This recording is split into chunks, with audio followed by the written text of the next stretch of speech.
Hello, everyone. Welcome to Module 4 of Tax 2.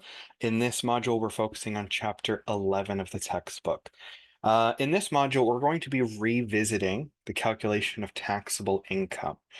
In earlier chapters, we did a lot of discussion around calculating net income. We talked about capital gains, capital losses. Now we're going to try and kind of put these two things together and how losses can be applied to affect taxable income. So let's get started.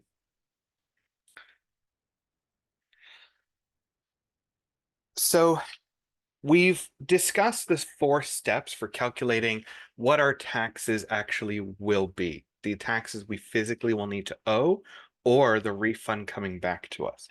So we start by calculating net income. This is considered Division B income.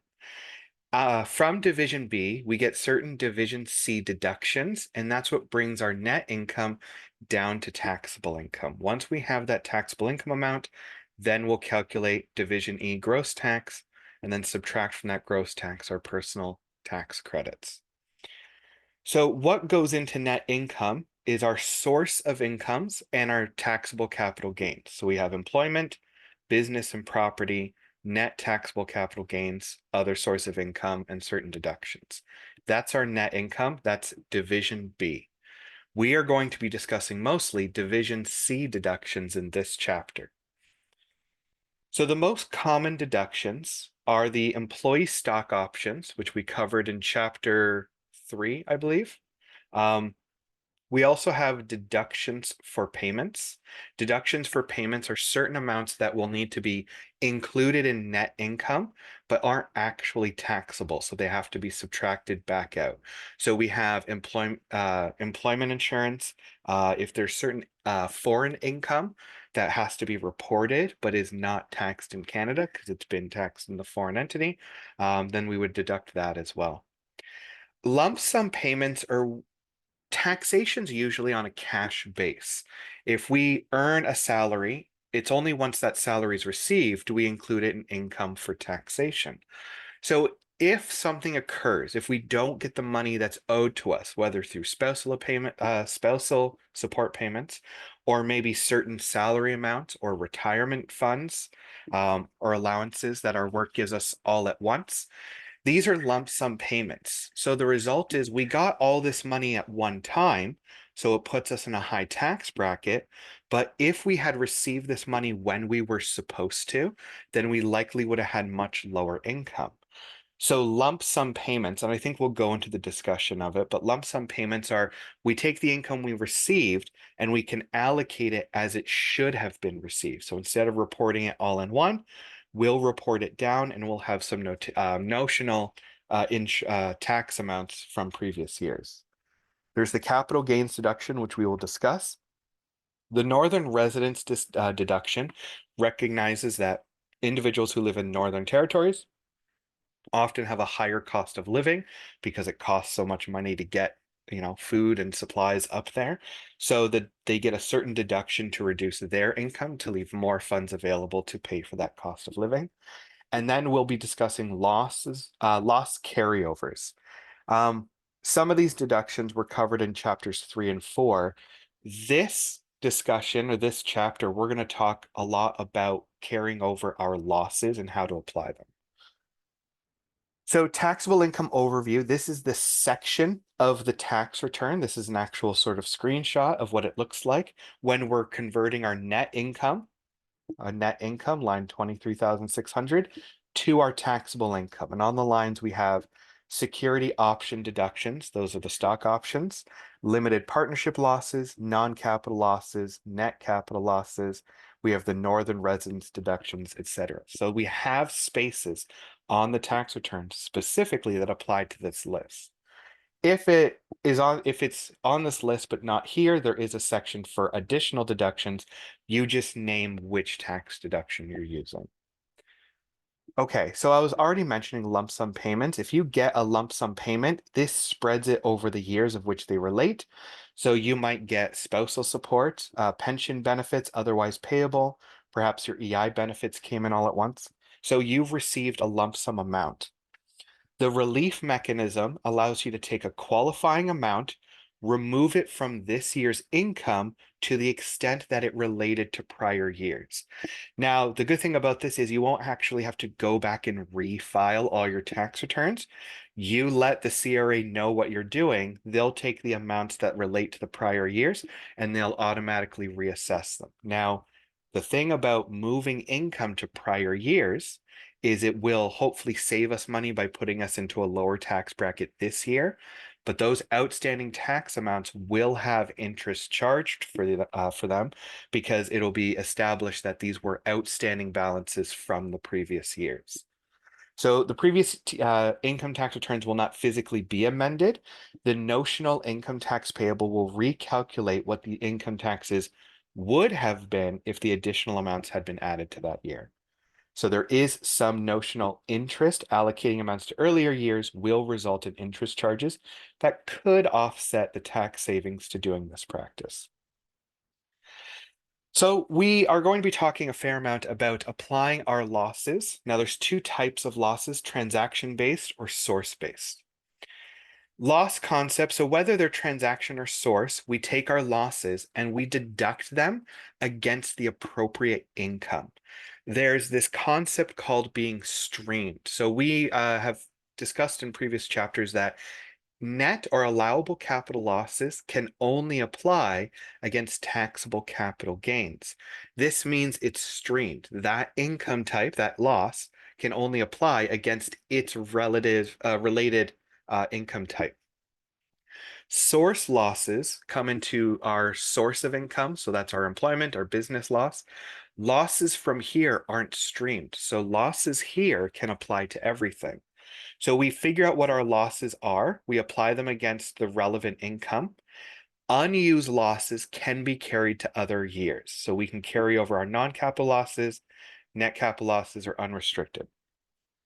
There's also restricted farm losses and limited partnership, but certainly these first two, net capital, non-capital, and net capital, is going to be much of our discussion. So transaction-based losses. Transaction-based losses are most commonly what we would consider our taxable capital gains and allowable capital losses. They refer to dispositions of non-depreciable capital property when they result in a capital loss, often disposition of shares of corporations or land. The taxable capital gains in here is our Section 3B1. 3B2 is our allowable capital losses in here. So if we have more gains than losses, our losses simply subtract from those gains and get the net amount gets added to income. If our losses are to be more than our capital gains, the result is a net capital loss. So our capital income, that capital gain amount, will be zero, and the net amount, our excess losses, can be carried to a different year. But we must apply those losses to any of our gains in the current year. So let's say in 2024, we sold shares in 3 separate transactions. We had a taxable capital gain of $9,000 from our first, and then we had 2 transactions that had capital losses, the allowable portions being $10,000 and $17,000. So our 3B1 is $9,000, 3B2 allowable capital losses totals $27,000. We have way more losses than we have gains, so we will apply the 27,000 against the 9. Because that number is going to be negative, the income is nil for it, and then that excess amount, does it go into it, will be transferred forward. Yes.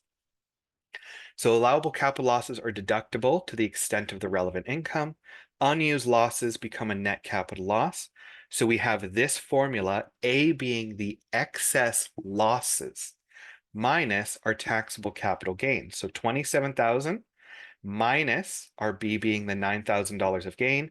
The difference is this $18,000. This is how much allowable capital losses we had over our taxable capital gains. So these losses could be pulled back into one of the 3 preceding years or held until a future year. The good thing about net capital losses is they can be held indefinitely, but they can't be used until we have taxable capital gains. Other transaction-based losses are listed personal property. Listed personal property is similar to personal use property. Personal use property can't confer a loss. We only do the calculation when the personal use creates a gain. The reason for it is things I use myself aren't considered to be lost value. I'm using the value. I'm using it up. So I didn't lose anything. Listed personal property is similar to personal use, except it's on things that are expected to go up in value. Jewelry, collectible items like coins, paintings, art, manuscripts. These are things that are expected to, over time, gain value. So if we were to have a loss in one of these, we can declare it, we can hold on to it, but it can only apply against gains in other listed personal property. So this is another version of a streamed loss. Adventure, concern, in the nature of trade. This is treated as a business. Instead of a capital loss, it's a business loss, which is source-based. So adventure and concern most often applies to flipped properties, people who want to try their hand at, earning income in real estate. Because it's one transaction, it doesn't usually fit the source criteria. Because it's of a significant nature, they take a look, and if it was treated in the way a business owner would, we'll treat it as a business income instead of a capital gain. So the difference is capital gains are included in income at 50%, business income 100%. So there's two tax effects related to this. So we would include it in ITA 3D. That is, does it say in our chart? Yep. 3D is our source losses. 3B is our transaction losses. So an adventure and income changes it from a transaction to a source. And then we have the allowable business investment loss. It's like a capital loss as it relates to the sale of business shares. But if it is identified as a allowable business investment loss, then that capital loss can be treated as if it was a source transaction, so that it can be deducted against other sources of income, Income Tax Act 3D instead of the usual 3B rules. Yes, I mentioned listed personal property can be defined as prints, etchings, drawings, jewelry, rare folios. The stamps, coins, these are items expected to appreciate in value. The good thing about listed personal property is we have a $1,000 floor. So cost and proceeds is always assumed to be at least $1,000. So if my cost for my coin was $200 and I sold it for $1,500, I don't have a cost base of 200. It gets bumped up to 1,000. So my gain on it will be much smaller otherwise. The net LPP gain is the capital gains from LPP exceeding capital losses from LPP in the same year. Taxable net LPP, half of the net LPP gain. So listed personal property treated very much the same as capital gains and losses. If there's a net taxable gain, it's added separately to Income Tax Act 3B, our taxable capital gains. Net LPP losses cannot, these capital losses that exceed capital gains from LPP. So if we have a net capital loss of our listed personal property, we can carry back 3 years or only carry forward 7. LPP losses are not deducted from net income in calculation of taxable income, rather deducted against current year LPP gains. So if we have a loss of listed personal property, we cannot use it unless we have gains in our listed personal property. Net LPP gain is gains for the current year less carryover of LPP losses. As long as the amount is positive, we can add it to our income. So this is slightly different from source-based losses. 3 main sources of income: employment, business, and property. A source has a continuity with ongoing effort resulting in numerous transactions that together equal annual income or loss. So unlike transaction-based losses, where your income is the result of a specific transaction, Source-based is ongoing. There's effort, there's capital, there's time. So this is often our employment, our business, or our property income.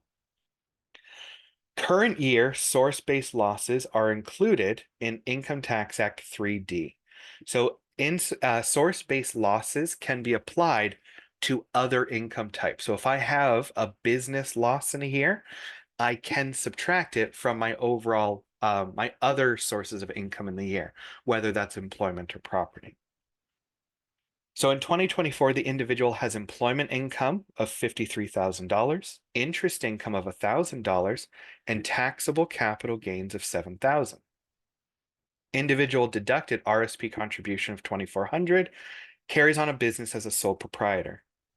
So it would look very similar to how we had the calculation in Chapter 1. Our Section 3A, employment and interest income, gets added together to be $54,000. So that's the 53,000 plus 1,000. Our net taxable capital gains was $7,000. And then we take the combined amount and subtract our RSP deductions. That would leave us with 58,600. From this number, our Income Tax Act 3D allows us to subtract our source losses. That's $70,000. Because 70 is more than 58,000, that amount becomes nil, and the excess negative that we have becomes a non-capital loss. So 2024 business loss deducted in Income Tax Act 3D and applied to extent of all relevant income. The unused loss will become non-capital loss unless it's a business loss. It will be considered a farm loss, but farm losses can be used similarly to a non-capital loss. So the non-capital loss formula looks at E minus F.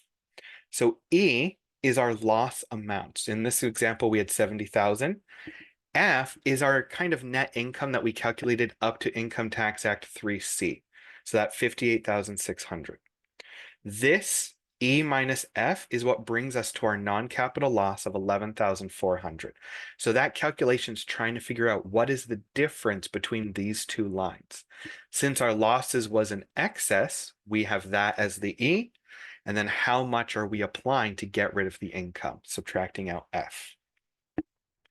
Any net amount can be deducted in any of the 3 preceding years, just like net capital gains, but they can move forward up to 20 years. Or as long as, in the next 20 years, as long as the individual lives. Okay.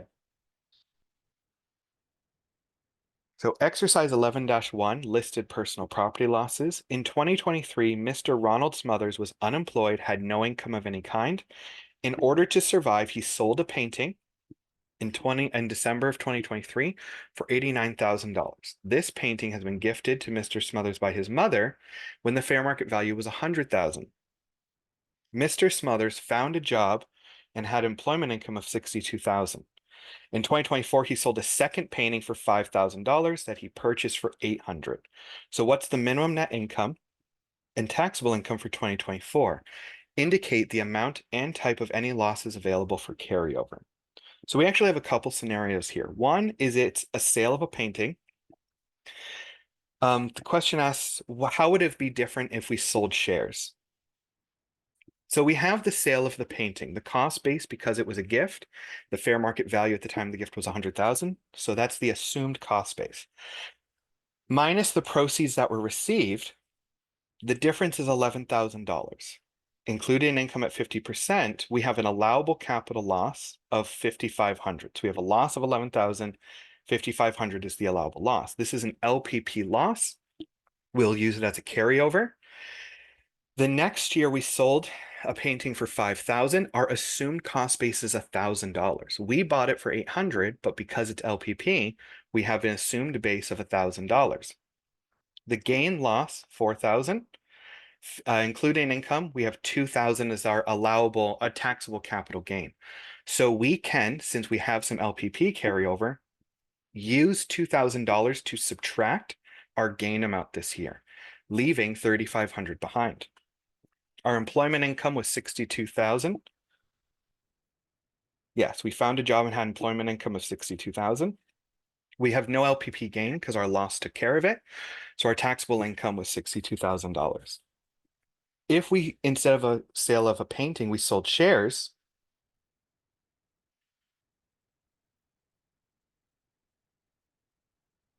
yeah, sorry. If we had a sale of a painting, we sold shares, I think the whole difference is the sale of shares would use, sorry, I just saw this number. The sale of shares would use this $800 as the cost base. So our gain is now 4,200. We don't get that $1,000 floor. Other than that, all of the numbers are the same.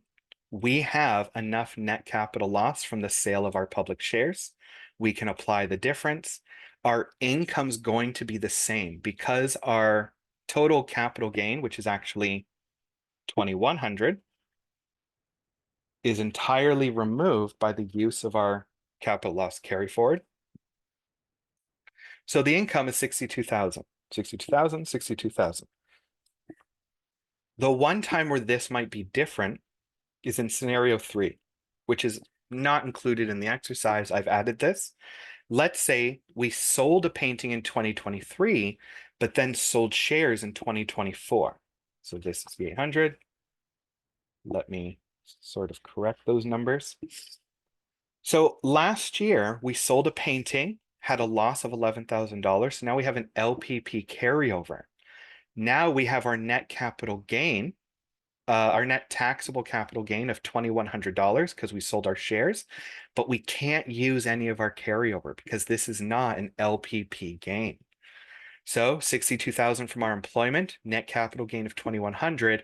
Our taxable income is 64,100 because we weren't able to apply those LPP loss carryovers to this gain because it was not of the same type. Okay, so that is our sort of introduction to this chapter, discussing losses, applying deductions to find taxable income. When we come back, we will discuss more about non-capital losses. Thank you for your time. See you in the next video.